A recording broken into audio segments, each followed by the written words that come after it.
Hello everyone, welcome back to our channel English माध्यम के platform पे मैं हूं आपकी एडुकेटर प्रियंका ठाकुर और हम सॉल्व कर रहे हैं editorial based practice exercise.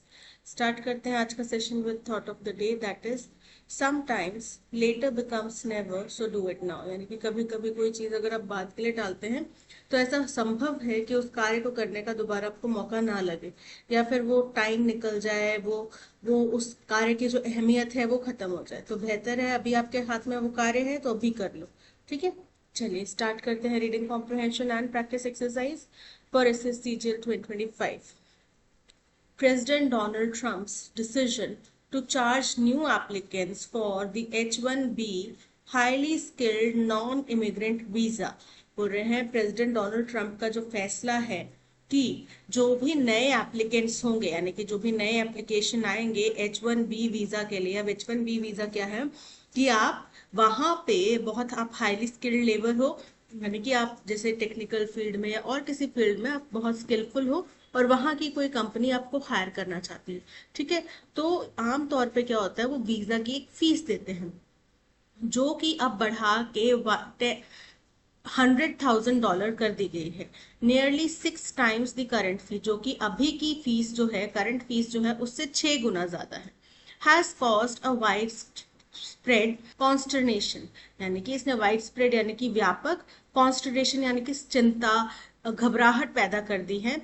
That not only might the lives of tens of thousands of people, जो कि सिर्फ कई हजार लोगों की संभव जो लाइफ है उसको नहीं प्रभावित करेगी। Visa applicants in the tech space be impacted, केवल यही नहीं इससे प्रभावित होंगे, लीडिंग टू ह्यूमैनिटेरियन कॉन्सिक्वेंसेस, जिसके परिणाम स्वरूप ह्यूमैनिटेरियन मानवीय कॉन्सिक्वेंसेस देखने मिलेंगे फॉर फैमिलीज, उनके परिवारों के लिए भी, as mentioned by India's ministry of external affairs, जो कि हिंदुस्तान की मिनिस्ट्री ऑफ एक्सटर्नल अफेयर्स ने कहा है। But there will also be widespread disruption among major tech companies, बोल रहे हैं, बल्कि साथ ही साथ डिसरप्शन यानी कि अव्यवस्था जो यहाँ की मेजर यूएस की जो बड़ी बड़ी टेक कंपनीज हैं उनमें भी हो जाएगी। That rely on hiring skilled workers under this visa, जो कि इस वीजा के अंतर्गत स्किल्ड वर्कर्स को यहाँ पे हायर करते हैं। While the number of visas issued in this category has been capped at 85,000 per year since 2004. अब 2004 से ही कि कितने वीजा एप्लीकेंट्स को ये वीजा दिया जाएगा उसके ऊपर एक मार्क लगा रखा है, यानी कि 85,000 से पर साल सिर्फ 85,000 ही वीजा को ये H-1B वीजा में रखते हैं, वही वीजा देते हैं, उससे ज्यादा को नहीं देते। 2004 से प्रक्रिया चल रही है। And allocations are decided through a lottery, और इसका जो एलोकेशन होता है यानी कि आवंटन होता है वो एक लॉटरी के जरिए से डिसाइड किया जाता है। Reports based on US citizenship and immigration services data, लेकिन जो रिपोर्ट्स यूएस सिटीजनशिप और इमिग्रेशन सर्विस डेटा के आधार पर आ रही हैं, सजेस्ट, वो बताती हैं that applications for the upcoming fiscal year have dropped, कि आने वाला जो फाइनेंशियल ईयर है उसके लिए जो एप्लीकेशन है उसमें गिरावट आई है टू अ 4 ईयर लो, 4 साल के सबसे निचतम स्तर पर, ऑफ नियरली 3,59,000, लगभग 3,59,000। Indian nationals typically account for 71% of these visa. अब ये जो 85,000 वीजास पर साल दिए जाते हैं इनमें से 71% जो है हिंदुस्तानी नागरिकों को दिए जाते हैं। Yet data also suggests that close to 60% of these visa recipients, फिर भी डेटा ये भी बताता है कि 60% जो वीजा रेसिपिएंट्स हैं, यानी कि जिन लोगों को ये वीजा मिलता है, अर्न लेस देन $100,000, उनकी ईयरली इनकम $100,000 से कम है। विच, अब आप खुद ही सोचो कि आपकी ईयरली इनकम ₹1,00,000 से कम है, मान लो आपकी ईयरली इनकम 12 लाख है और कोई देश बोल रहा है कि आप 12 लाख तो पूरा का पूरा टैक्स में ही दे दो, आपकी कंपनी को बोल रहा है कि आप टैक्स में दे दो, तो यानी कि आप कंपनी को टोटल 24 लाख में पड़ोगे, तो कंपनी आपको 12 लाख दे रही है, वो 24 लाख में क्यों आपको रखना चाहेगी? वो 12 लाख में कोई लोकल बंदा नहीं हायर कर लेगी जिसके लिए उसको वीजा के लिए टैक्स भी ना देना पड़े। ठीक है, which over the longer term, जो कि लंबे समय के लिए, इम्प्लाइज, दर्शाता है that their employers may find it harder to justify hire hiring such specialized workers from abroad. तो इसका मतलब है कि जो एम्प्लॉयज हैं, यानी कि जो बॉसेस हैं, मैनेजर्स हैं, या फिर जो कंपनीज हैं, उनके लिए ये बहुत मुश्किल हो जाएगा जस्टिफाई कर पाना कि हम किसी व्यक्ति को, स्पेशलाइज्ड वर्कर को बाहर से हायर करें। ठीक है। The External Affairs Ministry's response to the White House action। अब ऐसे में जो एक्सटर्नल अफेयर मिनिस्ट्री का जवाब आया है व्हाइट हाउस के इस एक्शन के लिए, इंक्लूडेड अ रीइटरेशन, इसमें रीइटरेशन यानी कि रिपीटेशन शामिल है। किस चीज का? ऑफ द फैक्ट, इस तथ्य का, that skilled talent mobility and exchanges have contributed enormously to technology development. की जो स्किल्ड टैलेंट की मोबिलिटी और एक्सचेंज है, यानी कि जो स्किल्ड टैलेंटेड लोग हैं वो एक देश से दूसरे देश जाते हैं अपने, या वहां से यहाँ आते हैं, तो इसकी वजह से बहुत बड़ी हद तक टेक्नोलॉजी डेवलपमेंट होता है, इनोवेशन होता है, इकोनॉमिक ग्रोथ होती है, कॉम्पिटिटिवनेस और वेल्थ क्रिएशन होती है यूएस और हिंदुस्तान में। Yet there is limited scope for South Block to apply pressure. फिर भी संभवतः इंडियन गवर्नमेंट, साउथ ब्लॉक यानी कि इंडियन गवर्नमेंट के द्वारा प्रेशर डाला जाए इनके ऊपर, यूएस के ऊपर, इसकी संभावना कम है। डिप्लोमेटिक और पॉलिटिकल, चाहे कूटनीतिक हो चाहे पॉलिटिकल हो, to get the policy reverse, ताकि वो इस पॉलिसी को रिवर्स कर पाए, तो इसकी संभावना बहुत कम है। However the fall out for Indian citizens can be contained.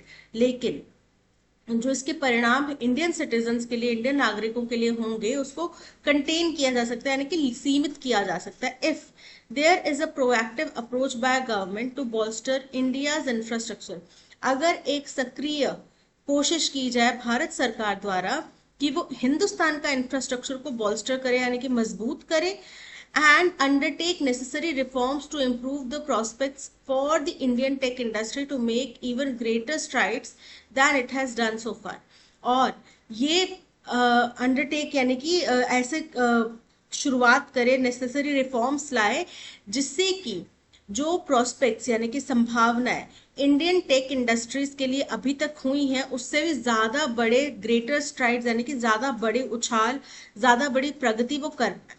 This might be achieved by capitalizing on opportunities to develop new capabilities in artificial intelligence। अब ये कैसे किया जा सकता है? ये तभी अचीव यानी कि हासिल किया जा सकता है जब हम कैपिटलाइज करें, यानी कि लाभ उठाएं। किस चीज का?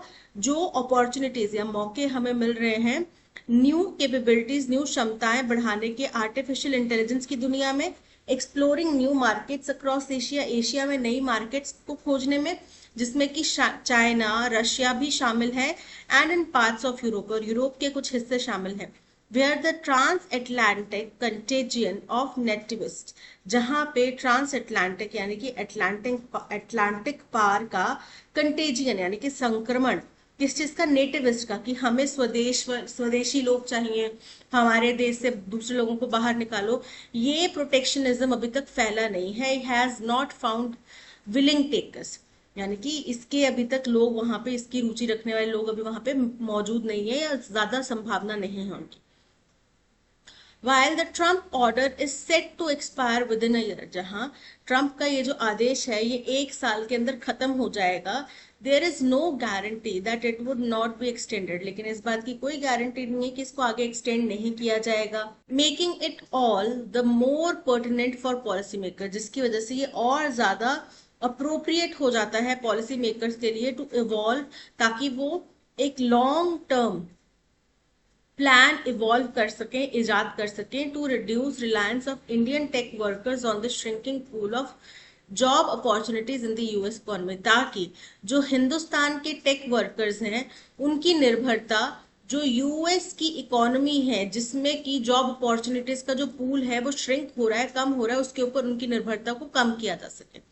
As India and other countries adjust to this new reality, अब जैसे जैसे हिंदुस्तान और दूसरे देश इस नई रियलिटी, नई वास्तविकता पे एडजस्ट कर रहे हैं, किस चीज की? Of the hostility of Trump white house, किस चीज की? जो शत्रुता है, दुश्मनी है, किसकी? ट्रंप जो व्हाइट हाउस में बैठे हैं उनकी। टू वेलकमिंग फ्यूचर इनोवेटर्स, किसके साथ में दुश्मनी है? कि वो फ्यूचर इनोवेटर्स को वेलकम नहीं करना चाह रहे, जॉब क्रिएटर्स को, टैक्स पेयर्स को, टू देयर शोर्स, उनके शोर से यानी कि उनके गृह देश से, it is the US rather than other nations that will suffer। तो अंततः नुकसान यूएस को ही होगा बजाय कि दूसरे देशों से। A shortage of scientific and engineering prowess to fuel economic progress, क्योंकि इनके पास में जो कमी हो जाएगी इंजीनियरिंग ताकत, साइंटिफिक ताकत को फ्यूल करने की, ताकि उनकी इकोनॉमिक प्रोग्रेस, इकोनॉमिक तरक्की को फ्यूल मिल सके, तो वो चीज यहाँ पे इनके पास खुद ही कमी हो जाएगी। तो अंततः नुकसान यूएस को ही होने वाला है, बट अभी के लिए इमीडिएट नुकसान हमें हो रहा है। ठीक है, चलिए स्टार्ट करते हैं क्वेश्चन नंबर 1 से। What is the tone of the passage? Analytical है, बिल्कुल करेक्ट है। एनालाइज किया गया है पॉलिसी को, जैसे अंत में बता भी दिया कि अभी हमें ज्यादा परेशान होने की जरूरत नहीं है, हम इन इफेक्ट्स को कम से कम भी कर सकते हैं और ज्यादा नुकसान यूएस को ही होएगा। अलार्मिस्ट, चिंताजनक। तो अगर हम शुरुआत में पढ़ें तो हमें लगता है कि हाँ ये चिंता की बात है, क्योंकि इंडिया के 71% जो वीजा एप्लीकेंट्स है वो इंडियन ही होते हैं, तो फिर उनके लिए ये नुकसानदायक होगा। लेकिन जैसे जैसे हमने आगे पढ़ा कि इस साल वैसे ही एप्लीकेंट्स में 4 साल का सबसे न्यूनतम स्तर देखा गया है, गिरावट देखी गई है।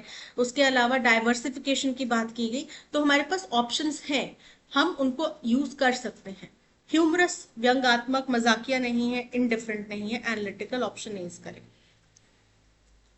Identify grammatically correct sentence from the options below. ठीक है, फर्स्ट है president Trump's decision to charge new applicants for the H1B visa $100,000 have caused consternation. तो यहाँ पे इनकरेक्ट है, क्योंकि इनका एक ही फैसला है, डिसीजंस नहीं है, डिसीजन है। तो सब्जेक्ट अगर सिंगुलर है तो वर्ब भी सिंगुलर होना चाहिए। यहाँ पे हैव लिखा हुआ है जो कि इनकरेक्ट हो जाता है, हैव नहीं होना चाहिए, हैज होना चाहिए। ठीक है, तो इनकरेक्ट है। President Trump's decision to charge new applicants for the H1B visa has caused consternation. Correct है। President Trump's decision to charge new applicants for H1B visa causing consternation, अभी कर नहीं रहा है, has caused कर दिया है। ठीक है, are causing अभी नहीं कर रहा है, कर दिया गया है। So option B is correct. Identify the correct type of the following sentence from the passage. The External Affairs Ministry's response, इनका जो जवाब है, ठीक है, to the White House action included, इसमें शामिल है reiteration of the fact that skilled talent mobility and exchanges have contributed enormously to technology development। ये सब होता है in US and India, yet there is limited scope for South Bloc to apply pressure। तो ये एक compound complex sentence है, क्योंकि यहाँ पे एक क्लॉज है, ठीक है, the external affairs ministry's response, और एक डिपेंडेंट क्लॉज है, that skill talent mobility exchange. ठीक है, तो ये क्या हो गया, compound complex sentence. Option D is correct. A क्यों नहीं होगा, सिंपल सेंटेंस, क्योंकि मल्टीपल क्लॉज है यहाँ पे। ठीक है, ये होता है क्योंकि ऐसा होता है, क्योंकि ऐसा होता है, इसलिए ऐसा होता है। मल्टीपल क्लॉजेस हैं, सिंपल सेंटेंस नहीं है। कंपाउंड तो पूरी तरीके से कंपाउंड नहीं है, क्योंकि यहाँ पे एक डिपेंडेंट क्लॉज भी है। ठीक है, कॉम्प्लेक्स दो इंडिपेंडेंट क्लॉजेस को भी ये येट के साथ में जोड़ रहा है। ठीक है, तो इसलिए ये केवल कॉम्प्लेक्स नहीं होगा, कंपाउंड कॉम्प्लेक्स होगा। Why has President Trump's decision to hike the H1B visa fee caused widespread concern? अब इनका जो फैसला था H1B वीजा पे फीस हाइक करने का, इसने कंसर्न क्यों किया है? क्योंकि देखो, यूएस की जो टेक इंडस्ट्री है वो निर्भर करती है बाहर से सस्ती लेबर के ऊपर। ठीक है, अब अगर उनकी सालाना सैलरी इतनी नहीं है जितना उनको टैक्स में भरना पड़ जाएगा, तो वो डबल बर्डन हो जाएगा कंपनीज के ऊपर, कंपनी नहीं हायर करेगी। ठीक है, उसके अलावा जो दूसरी कंट्री से लोग आते हैं, जो टैलेंट आता है, वो भी डिस्टर्ब हो जाएगा, क्योंकि उनके पास में अब कोई अपॉर्चुनिटी नहीं बचेगी, वो कहाँ जाएंगे। ठीक है, उनको अपने आप को डाइवर्सिफाई करना पड़ेगा, और संभावना है कि बाहर भी दूसरी जगहों पे भी ज्यादा अपॉर्चुनिटीज ना मिल पाए। ठीक, because it directly affects only wealthy American citizens, नहीं, because it may disrupt the US tech industry and harm Indian families. बिल्कुल correct, option B is correct. What solution does the passage suggest for India to counter the negative impact of H1B visa fees hike? तो इसके लिए क्या step बताए गए हैं? सबसे पहले तो अपनी खुद की इकोनॉमी को मजबूत करो, अपना इंफ्रास्ट्रक्चर ऐसा मजबूत करो कि हमारी जो टेक इंडस्ट्रीज हैं वो ज्यादा लंबी उछाल भर सकें, जिससे कि वहां यहाँ पे ही उन लोगों को जॉब अपॉर्चुनिटीज मिल जाए। हम पहले ही बहुत बार ब्रेन ड्रेन का जिक्र करते हैं, तो अब अगर हमारे पास मौका आ रहा है कि सामने से ही वो ब्रेन ड्रेन के लिए बंद कर रहे हैं दरवाजे, तो हम क्यों ना उसका फायदा उठाएं। ठीक है। दूसरी चीज ये की जा सकती है कि डाइवर्सिफाई किया जाए, दूसरे देशों से बातचीत की जाए, वहां पे टेक इंडस्ट्रीज जो है उनके साथ में इस तरीके की डीलरशिप की जाए, डील्स की जाए, जिससे कि हमारे टैलेंट को वहां पे जगह मिल पाए। Intensified diplomatic pressure on US government, इसकी संभावना बहुत कम है, क्योंकि डोनाल्ड ट्रंप सबको पता है बहुत हठी इंसान है, जिद्दी इंसान है, अपना मन में जो आ गया बस वही कर रहे हैं तो। ठीक है, तो इनकरेक्ट है। एप्स एक कहावत है, power corrupts but absolute power corrupts absolutely. तो उनके पास में इस वक्त एब्सोल्यूट पावर है, तो बस वही चीज है, उसका कैसे इस्तेमाल करें वो सबको पता है। Reduce the number of skilled graduates in India, तो ये तो कोई समाधान नहीं हो कि अपने देश में स्किल्ड ग्रेजुएट्स के नंबर ही घटा दो, यानी कि कॉलेजेस वगैरह बंद कर दो और जरूरत ही नहीं लोगों को ज्यादा पढ़ाने की, ये तो कोई सोल्यूशन नहीं हुआ ना। इनकरेक्ट है। Strengthen domestic infrastructure and explore new markets, बिल्कुल करेक्ट है, option C is correct. That's all, आज के सेशन में इतना ही। इसी तरीके का full 25 question practice exercise solve करने के लिए आप हमारा पेड कोर्स ले सकते हैं फ्रॉम द वेबसाइट और ऐप।